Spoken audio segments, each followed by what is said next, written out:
इतिहास अजब गजब कहानियों से भरा पड़ा है। कुछ ऐसी कथाएं और कहानियां भी इस इतिहास में दर्ज हैं जिन पर एकाएक यकीन करना बहुत कठिन है।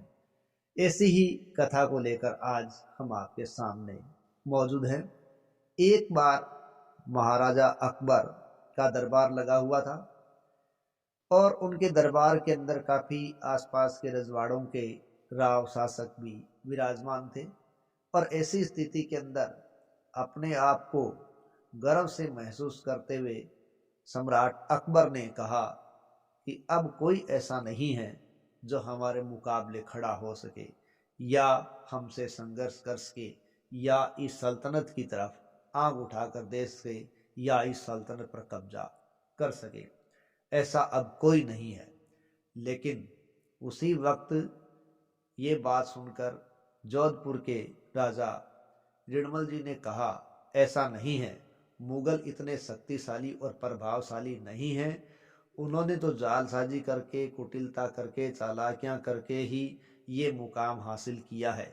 यदि बहादुरी की बात आती है तो बहादुरी के रूप में राजपूतों के मुकाबले कोई नहीं है। राजपूतों में ऐसे योद्धा हुए हैं जो सर कटने के बाद भी लड़ते रहे हैं। ये बात जब अकबर के सामने रिडमल जी ने कह दी तो ऐसा लगा जैसे अकबर के मुंह पर किसी ने तमाचा मार दिया हो। अकबर ने कहा, ये सब राव सुनी सुनाई बातें हैं, किताबों में लिखी बातें हैं, ये हकीकत नहीं है।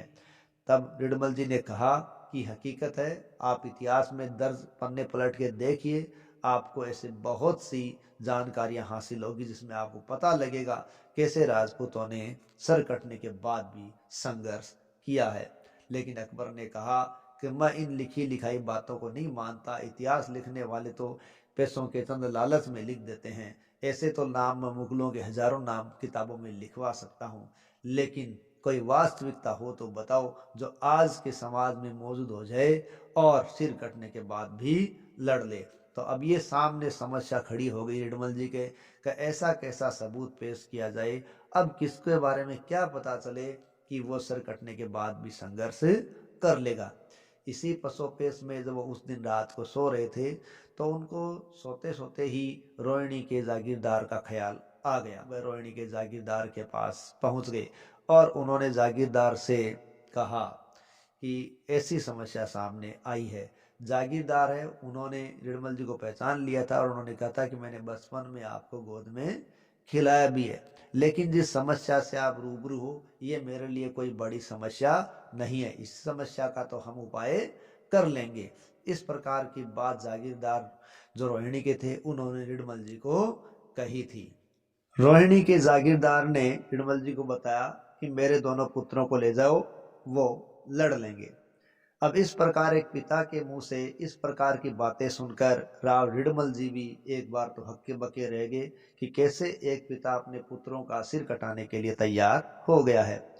और जब बात तय हो गई, वो पुत्रों को रिडमल जी ले जाने लगे, तब उन्होंने जागीरदार जी से ने कहा कि एक बार रुकिए, मैं इनकी माँ से भी कुछ बात कर लेता हूँ। तब उन्होंने ठकुराइन से बात की कि मुगल दरबार के अंदर अपने दोनों बच्चे जा रहे हैं और मैं तुमसे जानना चाहता हूं कि इनमें से कौन सा ऐसा है जो सर कटने के बाद भी लड़ सकता है, क्योंकि तुमने इनको ज्यादा पालन पोषण किया है, ध्यान दिया है। तब ठकुराइन ने कहा कि इन दोनों में से दोनों ही लड़ने के लिए तैयार हैं, दोनों सिर कटने के बाद भी लड़ लेंगे। बस ये है कि एक जो बड़ा है वो परकोटे के बाहर भी लड़ सकता है और छोटा है वो केवल परकोटे के अंदर ही ये काम कर सकता है, क्योंकि उसने मेरा दूध नहीं पिया है, कम पिया है। इस प्रकार की बातें उनकी सुनी तो रिडमल जी भी एक प्रकार तो बहुत सके रह गए कि केवल पिता ही नहीं, माता भी अपने पुत्रों को शीश कटाने के लिए भेजने के लिए सहर्ष तैयार है। रिडमल जी इनको लेकर अकबर के दरबार में पहुंचे और वहां बात की। तब पूरी भीड़ है वहां आ गई इन दोनों के संघर्ष को देखने के लिए। और अकबर ने अपने जल्लादों से कहा कि इसका सिर काट दो, क्योंकि उन्होंने बड़े लड़के को पहले मैदान में उतारा था और छोटा लड़का उन्होंने अपने पास ही बैठा लिया था। लेकिन जब बड़े लड़के के पास इस प्रकार की बात सबके सामने अकबर के द्वारा कही गई, तब कहते हैं कि बीकानेर के शासक ने खड़े होकर कहा, महाराज ये तो सरासर कुटिलता और अन्याय है। इस प्रकार से शीश न कटवाकर आप अपनी एक टुकड़ी भेजिए और उनके साथ इनका संघर्ष करवाइए, उस संघर्ष से आप नतीजा निकालिए। तब 20-20 सैनिकों की एक टुकड़ी बनाई गई। तो उस अकेले जागीरदार के लड़के ने, बड़े लड़के ने 20-20 लोगों की टुकड़ी का सामना किया। और कहते हैं 20-20 की टुकड़ियां आती चली गई और उस मैदान में लाशें बिछती चली गई, लेकिन उस जागीरदार के लड़के के शरीर पर एक खरोंच भी नहीं आई। और कहते हैं कि इस मामले में लगभग 500 मुगल सैनिक है वो मारे जा चुके थे।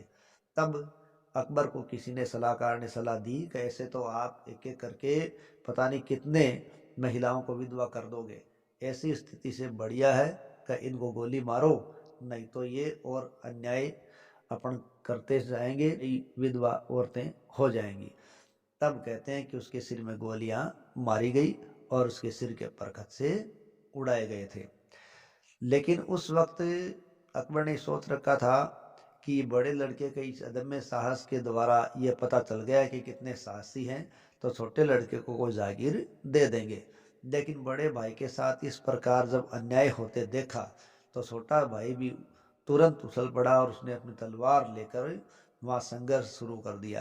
कहते हैं कि अकबर को वहाँ से भागना पड़ा, लेकिन वहाँ छोटे भाई को उस परकोटे के भीतर ही लोगों ने अचानक से हमला करके मार दिया था। लेकिन इतना कुछ होने के बाद भी उन दोनों भाइयों के धड़ है वो मजबूती के साथ लड़ते रहे। ये देखकर सभी वहां से अचंभित थे। तभी किसी ने अकबर को सलाह दी कि इनको शराब है उसके द्वारा भिगवाया जाए। इन पर जब शराब डालोगे तो ये इनका जो ऊपर है वो इनके इष्ट देवता का प्रभाव समाप्त हो जाएगा, क्योंकि ये इष्ट के माध्यम से लड़ते हैं, क्योंकि ये शराब नशा आदि से दूर रहते हैं और इष्ट के आशीर्वाद से संघर्ष करते हैं। अगर आप इस शराब में इनको भिगो दोगे तो इष्ट का प्रभाव खत्म हो जाएगा और भविष्य में भी आपको इन पर असर डालना है, इनको अपने प्रभाव में रखना है, तो आपको यही काम करना पड़ेगा, इनको शराब की लत लगानी पड़ेगी। उसके बाद ही कहा जाता है कि मुगलों ने राजपूतों को नशे की लत लगा दी और उनको शराब के नशे में डुबोए रखा और अपने लोगों को उन्होंने ये कह दिया कि यदि शराब है उसको लिया गया तो नमाज नहीं होगी, इस्लाम में वो मुकम्मल नहीं होगा। इसलिए उन्होंने अपने लोगों को इस शराब से दूर रखा और अपने आप को बचाने का हर संभव प्रयास किया, अपने आप की सल्तनत को बनाए रखने में भी वो कामयाब हुए थे। तो ये थी जानकारी कुछ अलग प्रकार की, क्योंकि इससे पता चला है जो राजपूत है वो यदि शराब आदि का सेवन करेंगे तो उनकी इष्ट देवी की कृपा उन पर नहीं बरसेगी और वो अदम्य शौर्य और साहस नहीं दिखा सकेंगे और मुगल भी इससे दूर रहकर इन पर भारी पड़ सकेंगे। तो ये इस प्रकार की जानकारी कहीं कहीं दर्ज होती है जो सोशल मीडिया पर चलती रहती है, उसी से ये कहानी ली गई है।